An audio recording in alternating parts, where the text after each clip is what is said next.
Hello dear students, welcome to Motion online. और हम लोग पढ़ने जा रहे हैं मानव प्रजनन में आज एक बहुत ही महत्वपूर्ण टॉपिक। हमने पिछले क्लास में बात की थी बेटा आपसे, और आपको बताया था कि कैसे शुक्राणु का जनन होता है, कैसे होता है, ये नहीं सॉरी कैसे होता है वो आज पढ़ेंगे। कहाँ होता है और किस रास्ते से होके शुक्राणु जो है वो जाता है शिशन तक। तो हमने पिछले अध्याय में, अपने इस अध्याय के पिछले लेक्चर्स में हमने क्या क्या चीजें पढ़ ली हैं। हमने पढ़ा है कि मानव एक ऐसा प्राणी है जो जरायुज है, जो बच्चे पैदा करता है, और बच्चे पैदा करने के लिए मानव को लैंगिक जनन करना पड़ता है। यह बात हमने पढ़ ली थी, ठीक है। लैंगिक जनन की बात हमने शुरू की तो समझ में आया कि अच्छा, मानव के अंदर तो लैंगिक द्विरूपता भी है। और हाँ, बहुत आसानी से हम समझ पाते हैं क्योंकि हम खुद भी मानव हैं कि मानव के अंदर दो पितर भी हैं, एक नर और एक मादा, दोनों पाए जाते हैं। यस और नो? नर और मादा दोनों के अंदर युग्मक जनन होना है, और युग्मक जनन होने के बाद उन युग्मकों का संलयन होना है, जिस संलयन के फलस्वरूप युग्मनज बनेगा, जो गर्भावस्था में, जो गर्भावधि है, 9 माह की गर्भावधि लगभग पूरी करके एक विकसित भ्रूण एक शिशु के रूप में शरीर से बाहर आता है। ठीक है बच्चे, तो ये सब बातें हमने कर ली। हमें आज की क्लास में यह सीखना है कि शुक्र जनन कैसे होता है और कहां होता है। क्लियर बच्चों? तो आइए शुरू करते हैं शुक्र जनन की विधि।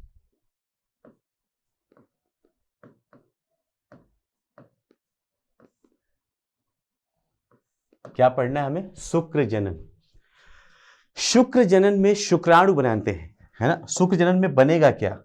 शुक्र जनन से शुक्राणु बनते हैं। इस क्रिया द्वारा क्या बनेंगे बच्चे? शुक्राणु बनेंगे, और ये शुक्राणु ही मादा, ये शुक्राणु ही नर युग्मक है, नर युग्मक का काम करेंगे, जो मादा के अंदर जाके मादा के जननांग के अंदर अंड कोशिका को निषेचित करेगा। यस और नो? हमने नर जननांग की बात की थी, और नर जननांग में हमने पढ़ा था बच्चे कि जो नर जननांग है मानव का, उसको हम दो हिस्से में पढ़ रहे थे। याद करो, एक प्राथमिक अंग जहां पे शुक्र जनन होगा, और जहां से जनन हार्मोन का श्रावण होगा, वो कौन सा अंग था? वो था वृषण। क्या था? वृषण। तो हमने पहले ही पढ़ रखा ना कि वृषण मानव का प्राथमिक जननांग है। इसका मतलब वृषण वो जगह है, और अब तो हम जानते हैं, हमने पिछली क्लास में पढ़ भी लिया, वृषण के अंदर 250 से 300 वृषण पालिकाएं हैं, और उन एक पालिका के अंदर 1 से लेके 3, मैंने बोला था सामान्यतः हम 3 मान के चलते हैं, 3 जो हैं शुक्र जनन नलिकाएं हैं, और उस शुक्र जनन नलिकाओं के अंदर होता है स्पर्म का फॉर्मेशन, शुक्राणु का बनना, वहां शुक्र जनन नलिका के अंदर होता है। क्लियर बच्चों? तो कहां पे होता है ये तो पढ़ चुके, कैसे होता है वो आज पढ़ रहे हैं। आओ फटाफट लेते हैं। शुक्राणु नर युग्मक हुआ, शुक्र जनन कहां होगा? ये होता है वृषण के अंदर। कहां होगा? वृषण के अंदर। क्यों होगा? क्योंकि वृषण ही क्या है? मानव का प्राथमिक जननांग है। वृषण क्या है? प्राथमिक जननांग, प्राइमरी सेक्स ऑर्गन है। और इस वृषण के अंदर है वृषण पालिकाएं। बिल्कुल आपको बहुत अच्छे से सिखा चुका हूं। वृषण पालिकाएं हैं जो ट्यूनिका एल्ब्यूजिनिया के अंदर के तरफ आने की वजह से बनी है, और वृषण पालिकाओं की संख्या है 250 से 300। यस और नो? हर वृषण पालिका के अंदर शुक्र जनन नलिका है। क्या है? शुक्र जनन नलिका। और इसी शुक्र जनन नलिका के अंदर शुक्राणुओं का निर्माण होता है। तो 750 से 900 की संख्या में शुक्र जनन नलिकाएं हैं, और इन नलिकाओं के अंदर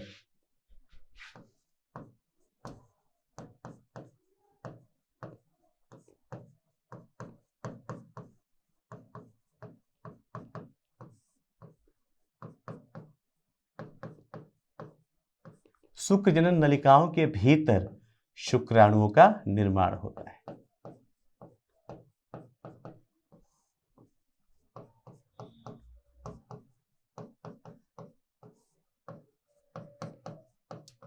क्या होता है यहाँ पे? शुक्राणुओं का निर्माण होता है। ये बात हम पहले ही पढ़ चुके हैं, ये पिछला। लेकिन आज हमें पढ़ना है कैसे होता है, क्या क्या चीजें वहां पे, क्या ऐसी चीज है जिससे कि होता है। आपको याद होगा मैंने पिछली क्लास में यहां पे ऐसी कुछ संरचना बना रखी थी।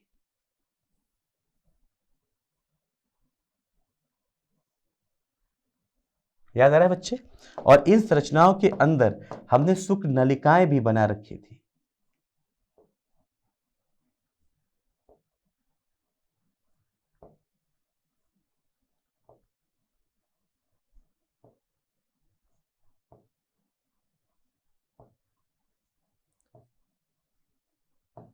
ये शुक्र नलिकाएं भी बना रखी थी। और इन्हीं शुक्र नलिकाओं में क्या बन रहा है?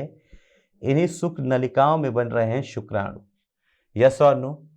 शुक्र जनन नलिकाएं, ये क्या है? शुक्र जनन नलिकाएं।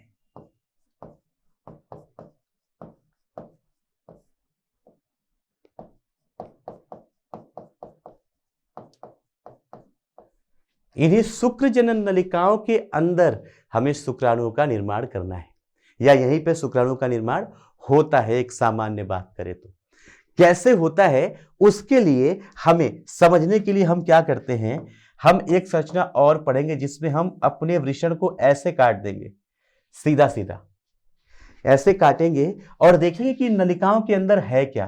तो मैं ये वाला भाग ले रहा हूं, ये वाला भाग, और इस वाले भाग में आपको बताऊंगा कि कौन सी ऐसी संरचनाएं हैं इस हिस्से में जहां से शुक्राणुओं का निर्माण होता है। ये तो हमें पता है कि यहां होता है, लेकिन कहां पे, किस जगह पे होता है, वो हम सीखेंगे यहां से। क्लियर बच्चे? आइए मैं आपको बना के दिखाता हूं। जब मैं उस संरचना को बनाने की कोशिश करता हूं तो वो लगभग लगभग ऐसे,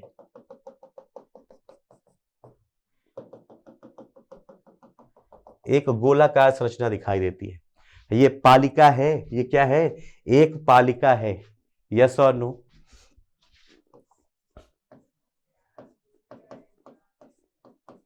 ये एक वृषण पालिका है, और हमने पहले ही पढ़ रखा है कि इस वृषण पालिका के अंदर सामान्यतः 3 शुक्र जनन नलिकाएं हैं। 1,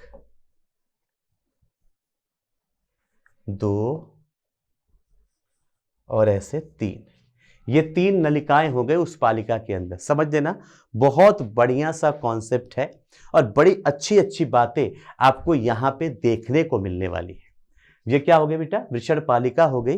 वृषण पालिका के अंदर यहाँ पे बहुत सारा ग्राउंड सब्सटेंस पाया जाता है जो इन शुक्र जनन नलिकाओं को एक साथ रखने का काम करता है। इसे क्या बोलते हैं? इंटरस्टिशियल मटेरियल, अंतरा कोशिकीय पदार्थ। अंतर कोशिकीय पदार्थ यहां पे है।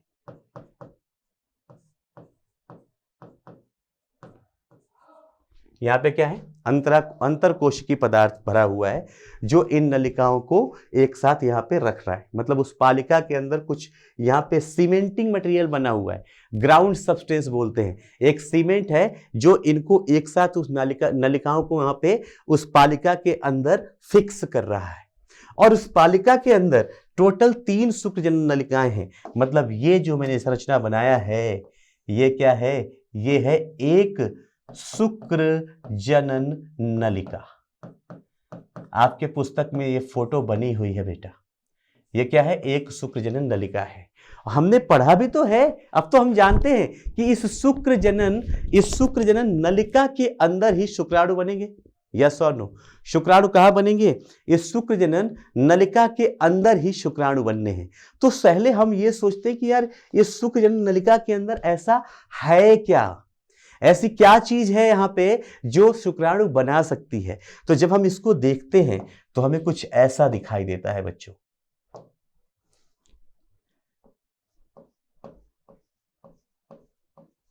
कि इसकी दीवार जो है वो बनी है घनाकार कोशिकाओं की। कैसी कोशिकाओं की बनी है इसकी दीवार? घनाकार कोशिकाएं। क्यूबॉइडल सेल बोलते हैं, क्यूब लाइक एपिथेलियम। यानी हमें क्या मिला, जब हम शुक्र जनन नलिका को देखते हैं तो हमें मिलता है कि यहाँ पे घनाकार, शुक्र जनन नलिका के अंदर घनाकार कोशिकाएं पाई जाती है ऐसे।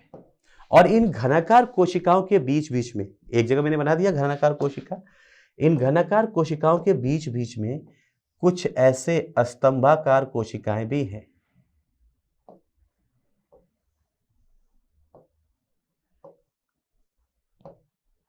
कुछ ऐसी स्तंभाकार कोशिकाएं हैं। अब जरा इस संरचना को समझिए। शुक्र जनन नलिका की जो परत है, जो दीवार है, वो दीवार बनी हुई है। इसकी जो दीवार है उस दीवार को हम बोलते हैं जननिक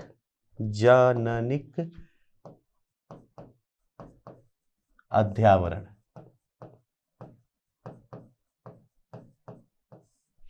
इसकी जो दीवार है उसे हम क्या बोलते हैं, जननिक अध्यावरण, या इसी को हम बोल देते हैं जर्माइनल एपिथेलियम।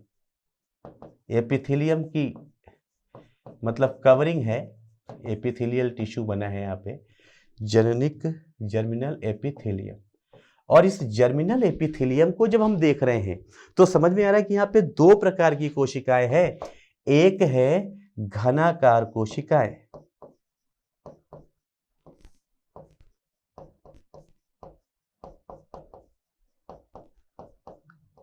जिनकी संख्या क्या है, ज्यादा, संख्या में ज्यादा क्या दिख रही है आपको, घनाकार कोशिकाएं, जो पूरा इस जर्मिनल एपिथेलियम को बना रही हैं। लेकिन इसके ही अध्यावरण में कहीं कहीं पे स्तंभाकार कोशिकाएं भी हैं। तो शुक्र जनन नलिका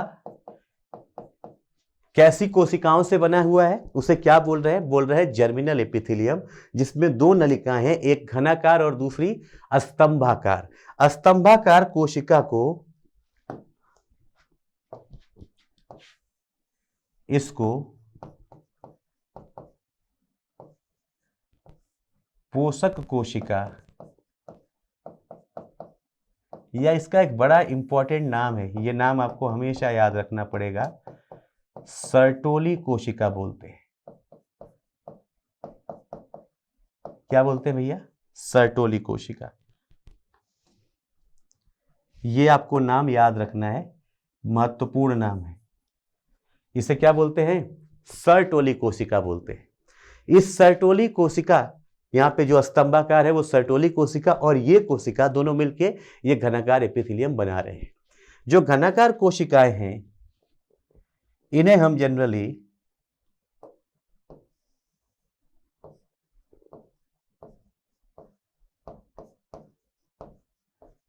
शुक्र जनक कोशिका बोलते हैं। इन्हें हम सामान्यतः क्या बोलने लगते हैं, शुक्र जनक कोशिकाएं। क्लियर बच्चे, जिसे आप देखोगे तो आपके पुस्तक में हो सकता है तो हिंदी में ही लिखो, इस पर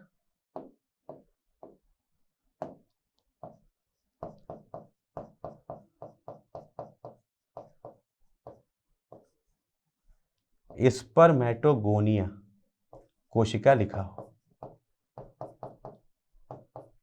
इन्हें क्या बोलते हैं, स्पर्मेटोगोनिया की कोशिका। ध्यान से देखना, स्पर्मेटोगोनिया। पहले ये संरचना समझ में आई, यहां तक। यहां पे देखिए, जो इसके अंदर अंतर कोशिकी पदार्थ है, इसमें भी कुछ कोशिकाओं का समूह पाया जाता है। अंतर कोशिकी पदार्थ के बीच में भी कुछ कोशिकाएं हैं जिन्हें हम बोलते हैं अंतर कोशिकीय कोशिकाएं।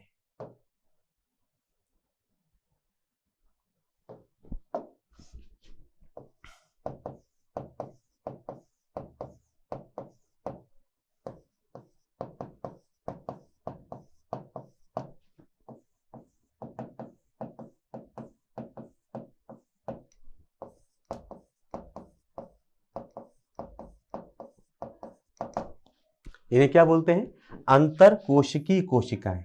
इंटरस्टिशियल स्पेस या इंटरस्टिशियल मटेरियल, उसके बीच में जो कोशिकाएं हैं उन्हें क्या बोलते हैं,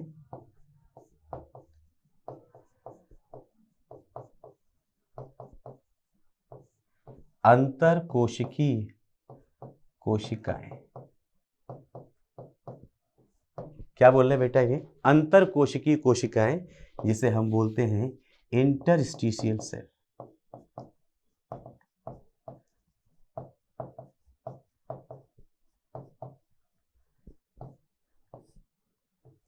इन्हें क्या बोलते हैं? Interstitial cells. क्लियर है बच्चे? है ना? इस कोशिका का एक और नाम है, इस कोशिका का एक और नाम है, और ये नाम भी आपको याद रखना है, लीडिंग कोशिका।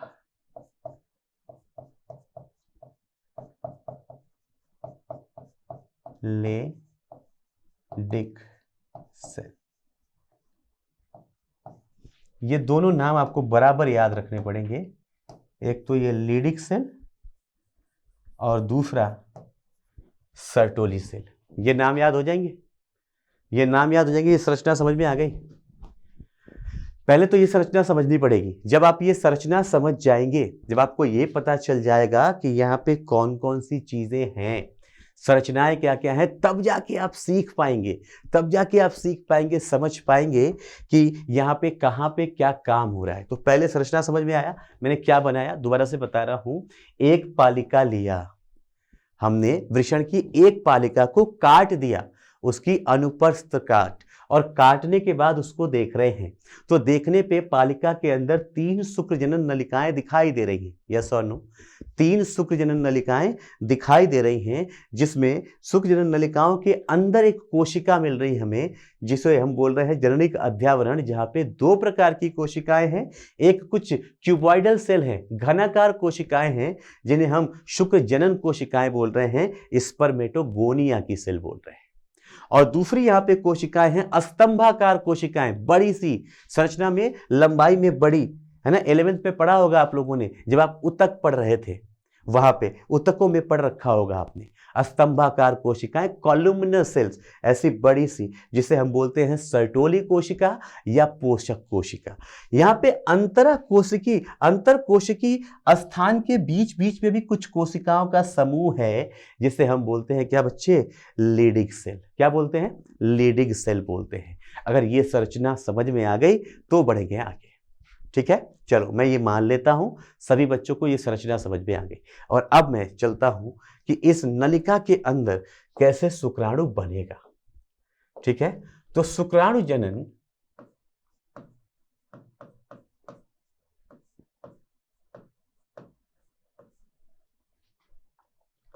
तीन चरणों में होता है। कैसे होता है बेटा? 3 चरणों में होता है। बहुत ध्यान से देखने की जरूरत है, आपको समझ में आ जाएगा बहुत आराम से। पहला चरण कहलाता है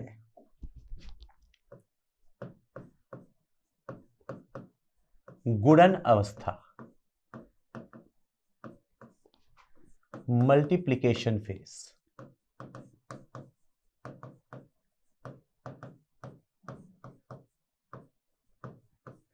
क्या कहलाता है? गुणन अवस्था या मल्टीप्लिकेशन फेज कहलाता है। दूसरी अवस्था, यहां पे जो दूसरा है, दूसरा कहलाता है वृद्धि अवस्था।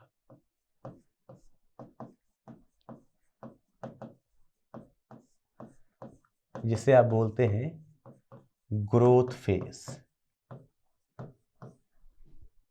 और तीसरा है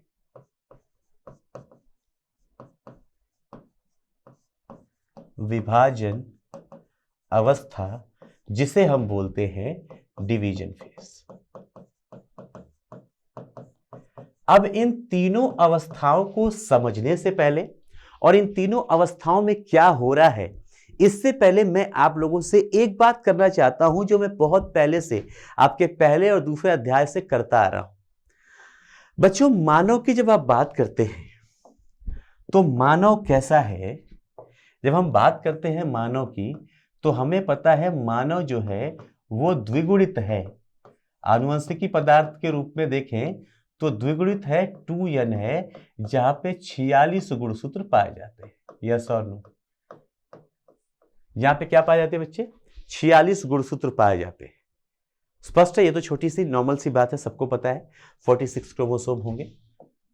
यस और नो। और मानव से जब उसकी संतति पैदा होगी, बहुत अच्छे से सिखा चुका हूं आपको पहले के अध्याय में, तो आपको पता है मानव की संतति मानव ही पैदा हो, इसके लिए जरूरी है कि जो बच्चा पैदा हो उसके अंदर भी 46 गुणसूत्र और द्विगुणित अवस्था ही रहे। यस और नो। 46 गुणसूत्र और द्विगुणित अवस्था ही रहे। अरे हाँ या ना, बता रखा है मैंने। जब आप मानव की बात कर रहे हैं तो मानव का मुख्य शरीर तो द्विगुणित है, लेकिन क्या मैंने आप लोगों को यह भी बता रखा है कि युग्मक कभी भी कहीं पे भी बनेंगे, युग्मक हमेशा अगुणित बनते हैं। यस और नो। तो मानव शरीर के अंदर जिसका मानव शरीर क्या है, द्विगुणित है, इसके शरीर की सभी कोशिकाएं द्विगुणित हैं। यस और नो। मानव का मुख्य शरीर कैसा है, द्विगुणित है, तो सभी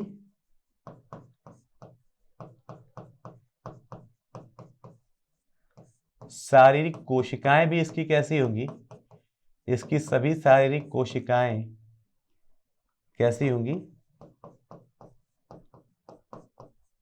द्विगुणित 2n होंगी। यस और नो। यानी यहां पे जो आपने ये कोशिकाएं बनाई हैं, चाहे घनाकार कोशिका है चाहे स्तंभाकार कोशिका है, मानव शरीर की कोशिका है तो द्विगुणित तो होंगी। स्पष्ट है ये बात भाई, मानव शरीर द्विगुणित है। समझिए, मेरे शरीर में यहाँ की कोशिका जैसी है आनुवंशिकी रूप से, वैसी मेरे कान की होगी, वैसी मेरे पैर की होगी, वैसे मेरे पेट की होगी, वैसे मेरी पीठ की होगी। ऐसा नहीं कि मेरे शरीर में एक कोशिका कहीं पे द्विगुणित है तो एक त्रिगुणित हो गई, एक अगुणित हो गई, ऐसा नहीं होता। जैसा शरीर है, एक शरीर के अंदर सभी कोशिकाएं एक जैसी ही रहेंगी। यस और नो। किसी विशेष संरचना में, विशेष परिस्थिति में कहीं पे विभाजन करने के लिए, कुछ बनाने के लिए कुछ परिवर्तन हो रहा है, कुछ मॉडिफिकेशन हो रहा है, तो वो अलग बात है। बट सामान्य रूप से एक संरचना में सभी कोशिकाएं एक जैसी रहेंगी। तो अगर मानव शरीर द्विगुणित है, मानव शरीर 2n है, तो मानव शरीर की सभी कोशिकाएं भी कैसी हैं, द्विगुणित है। ये सामान्य रूप से क्लियर बच्चे। और हम बनाना जा रहे हैं क्या, शुक्राणु। और शुक्राणु जो है, शुक्राणु जो है वो मादा और नर का युग्मक है। मादा नहीं, सॉरी, नर का क्या है, युग्मक। और युग्मक के लिए मैंने बताया है, युग्मक हमेशा कोई अपवाद नहीं है, युग्मक हमेशा आनुवंशिकी रूप से अगुणित संरचनाएं होती है। यस और नो। तो जब मैं यहां पे युग्मक बना रहा हूं,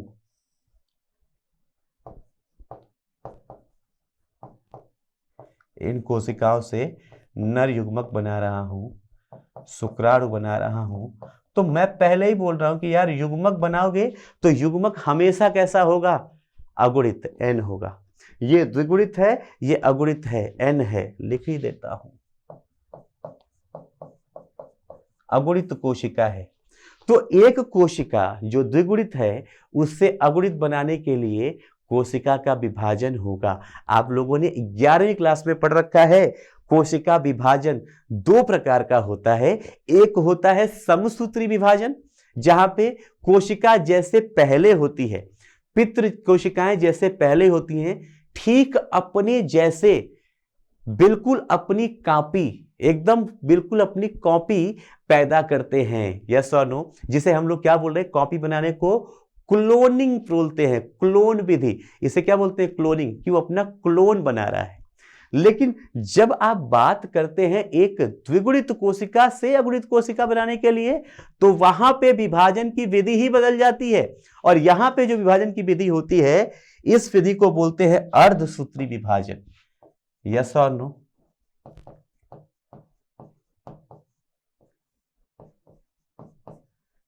अर्धसूत्री विभाजन या न्यूनकारी, इसीलिए इसे न्यूनकारी बोलते हैं।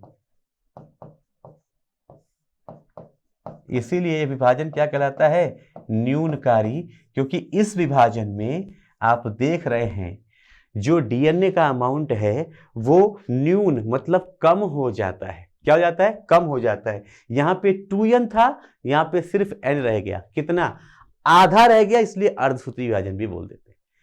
पहले ये चीज समझानी थी, ये समझ गए। अब चलेंगे हम लोग आगे। क्लियर बच्चे। देखिए जरा शुक्र जनन की विधि कैसे चालू होती है। 3 चरण है, विभाजन कौन सा होना है मैंने बता दिया। यस और नो। शुक्र जनन की विधि,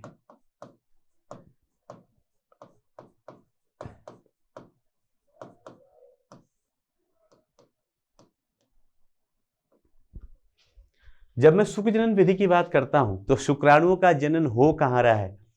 शुक्र जनन नलिकाओं के अंदर। मैंने पूरी नलिका ना लेके, ध्यान दीजिएगा आप लोग, मैंने पूरी नलिका ना लेके उस नलिका का एक सिरा ले लिया है बस, ऐसा, जिसे हम लोग क्या बोल रहे थे? जननिक अस्तर बोल रहे थे। यस और नो? घनाकार कोशिकाओं का, और यहीं पे एक छोटा सा स्तंभाकार दिखा देते हैं।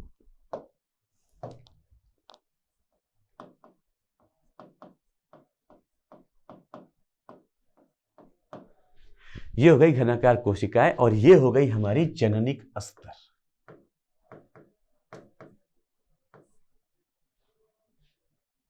जननिक अध्यावरण, जर्माइनल एपिथेलियम। क्लियर बच्चे? इसमें दो प्रकार की कोशिकाएं, इसी में से एक कोशिका को हमने क्या बोला? शुक्रजनक कोशिकाएं। ये जो कोशिकाएं हैं इनको आपने क्या बोला है पहले ही? शुक्र जनक कोशिकाएं। ध्यान से देखिएगा और समझिएगा क्या हो रहा है। शुक्र जनक कोशिकाएं हैं, यानी आपने इन्हें बोला है स्पर्मेटोगोनिया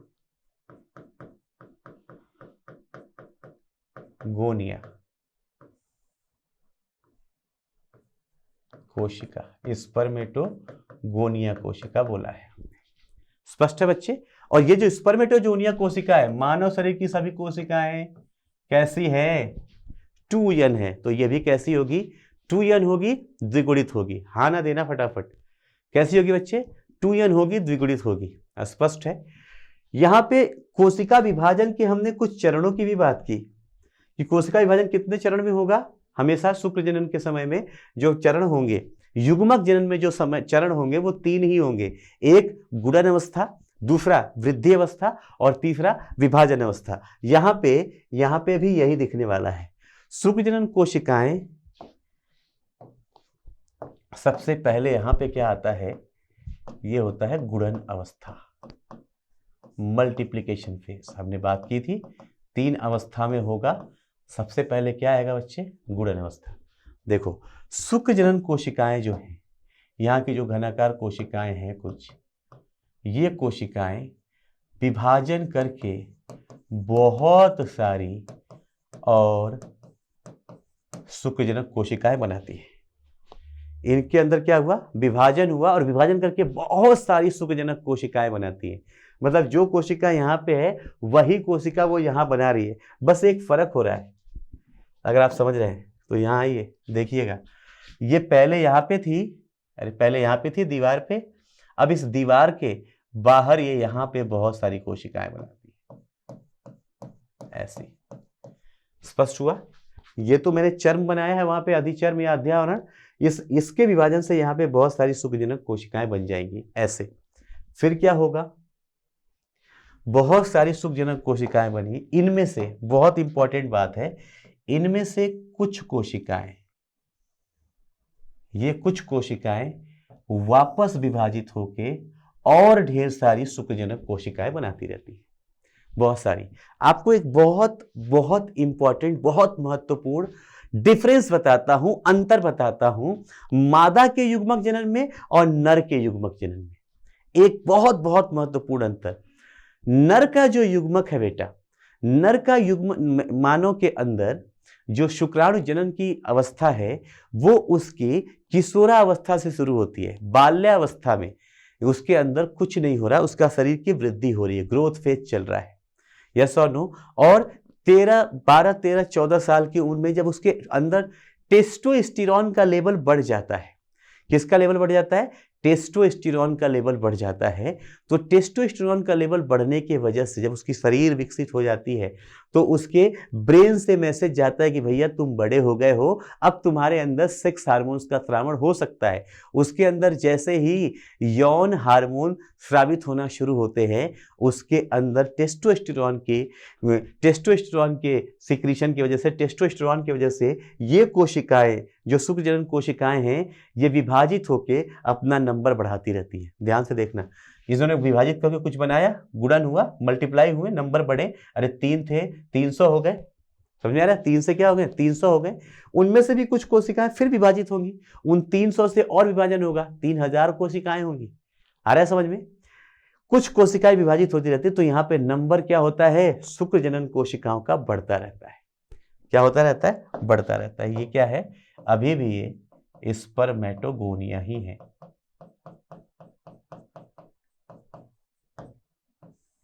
स्पर्मेटोगोनिया का नंबर क्या होता है, बढ़ जाता है। बट बहुत जरूरी बात, कुछ तो यहाँ पे बार बार विभाजित होके, इन्हें बोलते हैं हम स्टेम कोशिका, जो स्टेम सेल की तरह काम कर रही है। ये वापस वापस विभाजित होके और ऐसी कोशिकाएं बनाती रहेंगी, और ये तब तक बनता रहेगा जब तक एक कोशिका भी बची रहेगी। और यही रीजन है, यही कारण है कि मानव के अंदर जो शुक्राणु का बनना शुरू होता है 13-14 साल से, वो एक बार शुरू होने के बाद जीवन भर बनता रहता है मानव के अंदर शुक्राणु। क्यों? क्योंकि मानव के अंदर स्टेम सेल है, ये बनेंगे, फिर इनसे कोशिका आएगी, फिर वो विभाजित होंगे, फिर वो विभाजित होंगे, ये पूरा चक्र चलता रहता है। इसलिए ह्यूमन में, मानव में, नर के अंदर शुक्राणु बनने की प्रक्रिया जीवन भर चलती रहती है एक बार शुरू होने के बाद। मादा में बताऊंगा। वैसे आप लोग जानते हैं कि मानव मादा के अंदर आर्तव चक्र चलता है, माहवारी की साइकिल चलती है, और जो माहवारी मासिक चक्र चलता है, उस माहवारी में उनके ब्लीडिंग, उनके रक्त का स्राव होता है, ऋतुस्राव बोलते हैं, रक्त स्राव होता है। उस रक्त स्राव से, एक रक्त स्राव से लेकर दूसरे रक्त स्राव के बीच का समय कहा जाता है मासिक धर्म या मासिक चक्र। मादा में पढ़ेंगे डिटेल में। और एक मासिक चक्र में एक अंड कोशिका बनती है। मादा के अंदर अंड कोशिकाओं की संख्या हमेशा सीमित होती है, यह सिखाना है आपको। मादा युग्मक जनन में अंड कोशिकाओं की संख्या हमेशा सीमित होती है, नर युग्मक जनन में असीमित होती है, क्योंकि इनमें ही स्पर्मेटोगोनिया की कुछ कोशिकाएं क्या करती हैं, स्टेम सेल की तरह काम करके ये नंबर बढ़ाती रहती है। तभी तो इसे लिखा मैंने गुणन अवस्था, वो नंबर कई बार बढ़ाती रहेगी। स्पष्ट है? कुछ कोशिकाएं यहां आ गई, कुछ कोशिकाओं ने क्या किया, ये देखो, इनके अंदर की ही कुछ कोशिकाएं तो विभाजित होने लगी। ये कोशिकाएं जिम्मेदारी लेती कि भाई हम स्पर्मेटोगोनिया की कोशिका हैं, हम शुक्र जनक कोशिका है, तो हम शुक्राणुओं को क्या करेंगे, पैदा करेंगे। क्लियर है? इन कोशिकाओं में से कोई एक कोशिका खा पी के अपना आकार बढ़ाती है, खाना पीना खाती है, यहां से न्यूट्रिशन ले रही है, खाना पानी लेके हमारे जो हम खा पी रहे हैं हमारे रक्त के द्वारा, वो सभी पूरे हमारे शरीर के सभी अंगों में घूम रहा है। वहां से वो क्या करती हैं, खाना लेती है। खाना लिया और खाना लेके अपना आकार बढ़ा लिया। मान लो बच्चों, मैंने बोला ये वाली कोशिका है जो अपना आकार बढ़ा रही है, तो ये कोशिका आकार में बड़ी हो जाती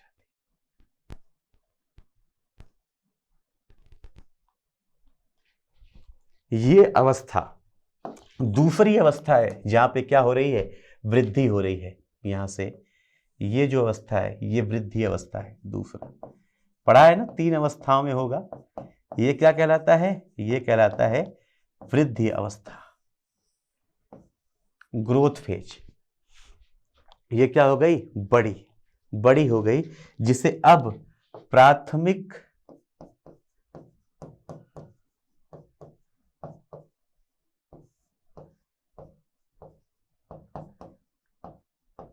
शुक्रजनक कोशिका कहते हैं, प्राइमरी स्पर्मेटोसाइट। क्या कहते हैं बेटा इसे, प्राथमिक शुक्रजनक कोशिका। और जब एक बार शुक्रजनक कोशिका ये तैयार हो गई खाना पीना खा के, यहां से शुरू होगा विभाजन की अवस्था नीचे, और ये कोशिका विभाजित होती है, और 2 कोशिकाओं का निर्माण हो रहा है। इस कोशिका के विभाजन से क्या, 2 कोशिकाएं बनती हैं। ये वाला जो विभाजन है, ये पहला विभाजन है, इसे हम बोलते हैं अर्धसूत्री विभाजन फर्स्ट, क्योंकि जो अर्धसूत्री विभाजन है वो हमेशा 2 चरणों में होता है। ये क्या बनता है, अर्धसूत्री विभाजन फर्स्ट, ये पहला वाला है। स्पष्ट है? कौन क्या बना, ये पहला वाला अर्धसूत्री विभाजन फर्स्ट। और यहां से प्राथमिक शुक्रजनक कोशिका के विभाजन से ये जो कोशिका बनी है, इन कोशिकाओं को हम बोलते हैं द्वितीयक। सेकेंडरी स्पर्मेटोसाइट, द्वितीयक शुक्रजनक कोशिका।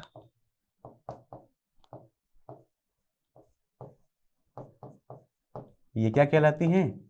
द्वितीयक शुक्रजनक कोशिका। समझ में आ रहा है? इनके अंदर फिर से अर्धसूत्री विभाजन 2,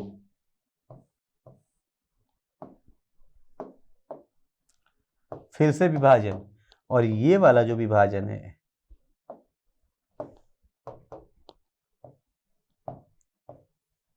ये, जब ये विभाजन होता है तो ये विभाजन होता है अर्धसूत्री विभाजन 2।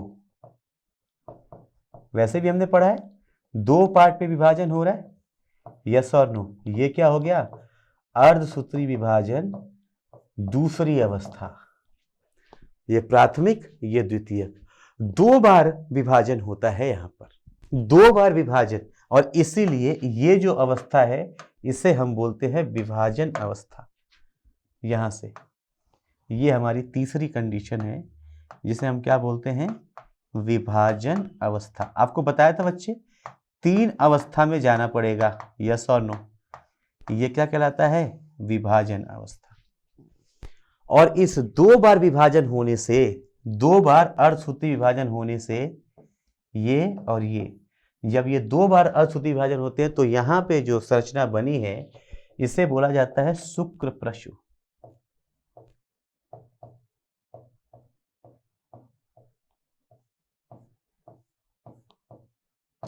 इसे क्या बोला जाता है? शुक्रप्रसु।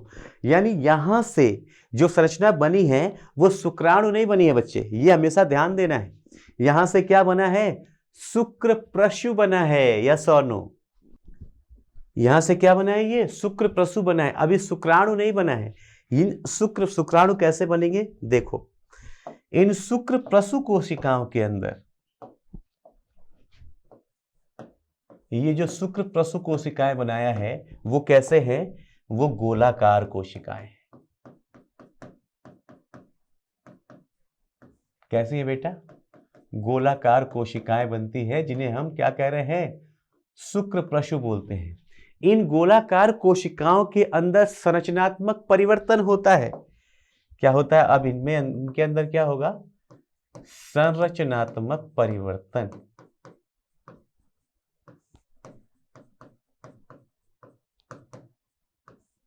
और जैसे इनके अंदर संरचनात्मक परिवर्तन होता है, जरा देखना ये सभी की सभी कोशिकाएं कैसे बदल रही हैं।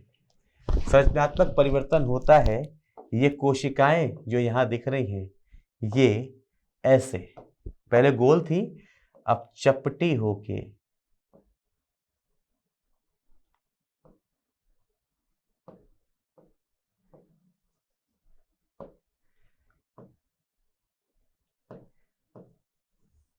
ये थोड़े चपटे हो गए। दिख रहा है आपको? गोल से क्या हो गए? चपटे हो गए, थोड़े नुकीले हो गए, और इस तरीके से एक पुच्छल संरचना बनाते हैं। क्या बनाते हैं? एक पुच्छल संरचना बनाते हैं। इसलिए यहां पे हम लिखते हैं कि संरचनात्मक परिवर्तन से क्या बना? ये जो गोलाकार कोशिकाएं थी वो चपटे, कोनी मतलब थोड़े से कोनिकल, कोन लाइक, चपटे, कोनी व पुच्छी संरचना में परिवर्तित हो जाते हैं, पुच्छी कोशिकाओं में बदल जाते हैं। आया बच्चे? इनको, ये जो संरचना है इस संरचना को हम बोलते हैं शुक्राणु। ये संरचना क्या है? इसे हम बोलते हैं शुक्राणु। और ये जो परिवर्तन हो रहा है, ये जो संरचनात्मक परिवर्तन हो रहा है, इस संरचनात्मक परिवर्तन को बोला जाता है जेनेसिस। क्या बोला जाता है? स्पर्मियोजेनेसिस। ये जो संरचनात्मक परिवर्तन होता है इसे क्या बोलते हैं? स्पर्मियोजेनेसिस बोलते हैं बेटा।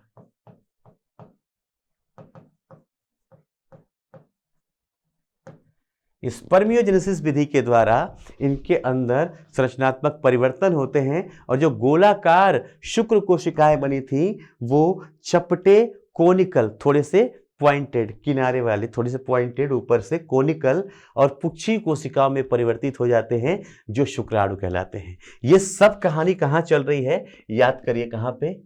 अगर मैं गोल सा बनाऊं तो शुक्र जनन नलिका के अंदर, फटाफट आना। ये हो गई हमारी शुक्र जनन नलिका, यस और नो। इस शुक्र जनन नलिका के अंदर चल रहा है सारा कार्यक्रम। यानी ये जो कोशिकाएं ये मैंने बनाया है, इसको हटा रहा हूं और अब बस देखना कि क्या हो रहा है। ये कोशिकाएं यहां बन रही ऐसी,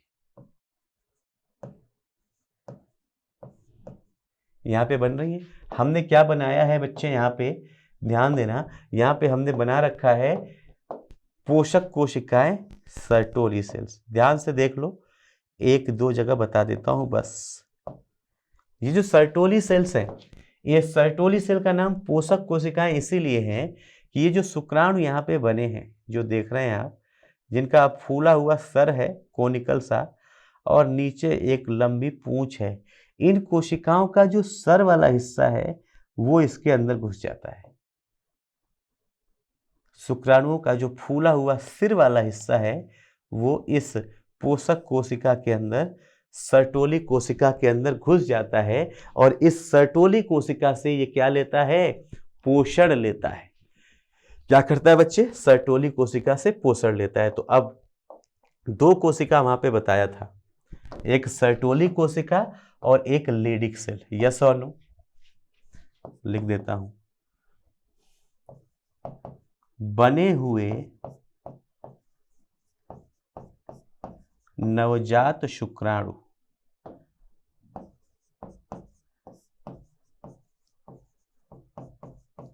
बने हुए नवजात शुक्राणु पोषक कोशिका,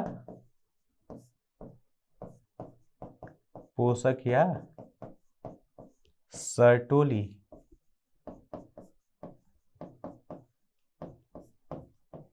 सर्टोली कोशिका से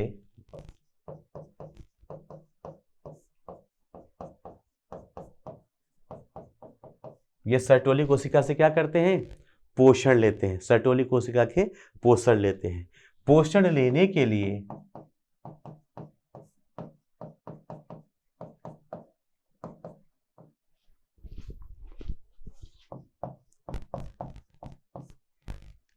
शुक्राणु का सर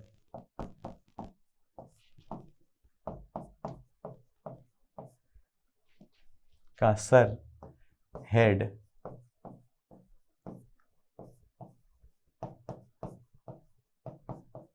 कोशिका के जीव द्रव्य में, कहां पे, उस कोशिका के जीव द्रव्य में आबद्ध हो जाता है,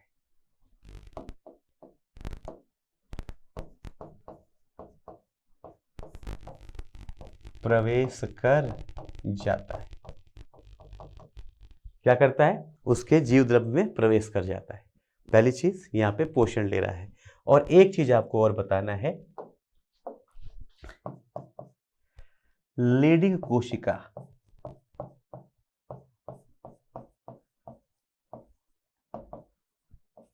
या अंतर कोशिकीय कोशिका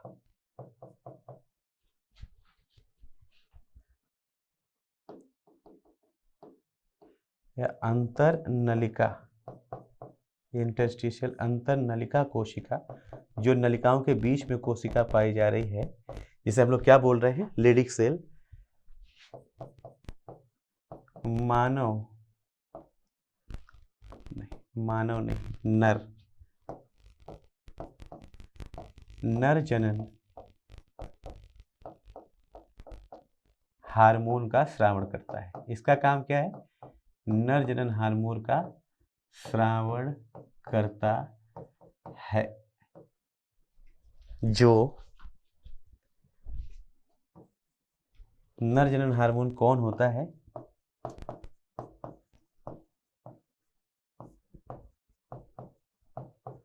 जो नर जनन हार्मोन है उसका नाम क्या है, एंड्रोजन।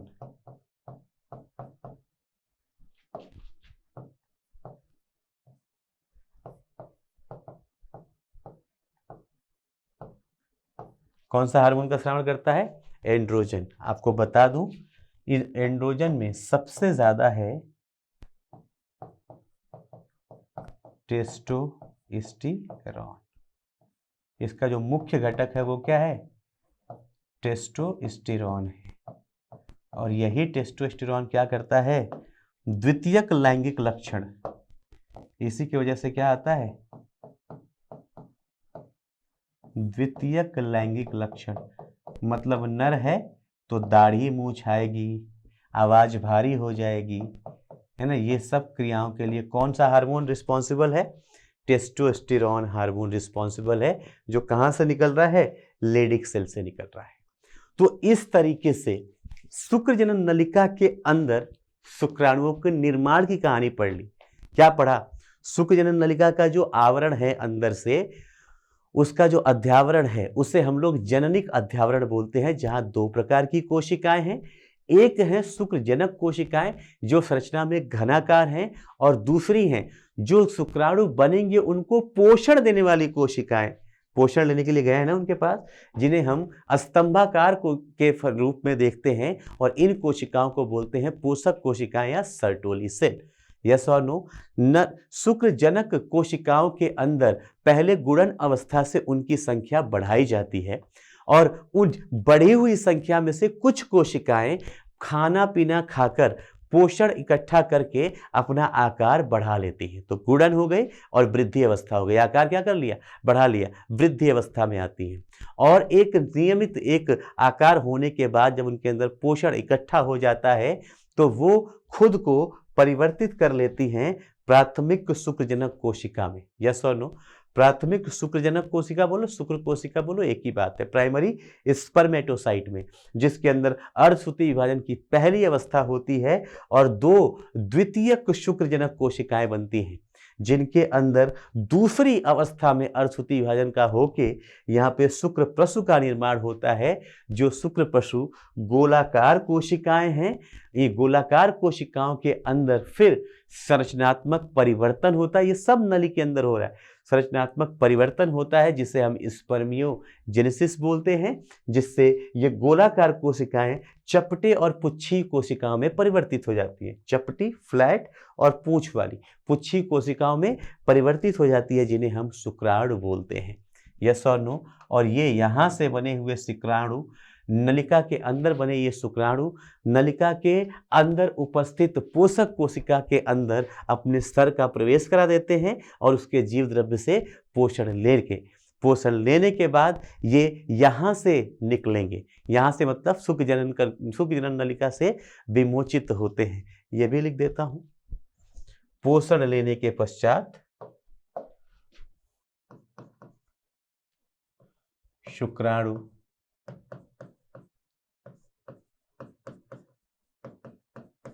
पोषण लेने के पश्चात शुक्राणु पोषण लेने के पश्चात वृषण से विमोचित होते हैं,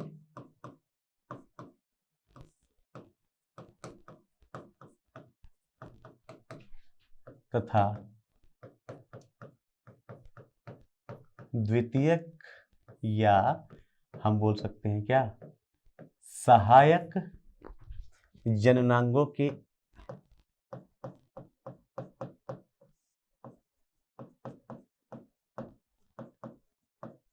सहायता से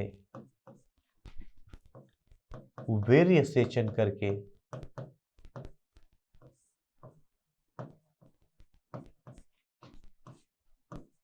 मादा योनि में विमोचित कर दिए जाते हैं। मादा की योनि में क्या कर देंगे? विमोचित कर दिए जाते हैं।